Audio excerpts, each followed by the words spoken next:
Ayon sa NDRRMC, ang hakbang na ito ay bahagi ng mas malawak na estratehiya upang mapabuti ang kakayahan ng bansa na tumugon sa mga sakuna at magbigay ng agarang tulong sa mga apektadong komunidad.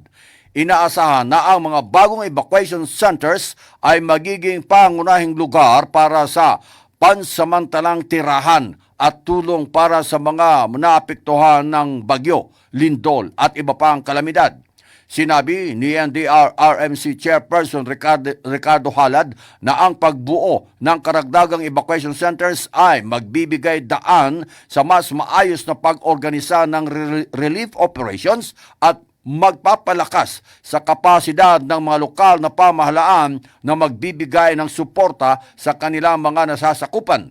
Ayon kay Halad, dahil sa patuloy umano na pagtaas ng frequency at hindi umano ng mga natural na kalamidad, mahalaga na may sapat tayong pasilidad upang matiyak ang kaligtasan at kapakanan ng ating mga mamamayan. Ang gobyerno ay nakikipag-ugnayan na rin umano na sa mga pribadong sektor at lokal na pamahalaan upang mapabilis ang pagtatayo at pagsasaayos ng mga evacuation centers. MH, balita ng bansa.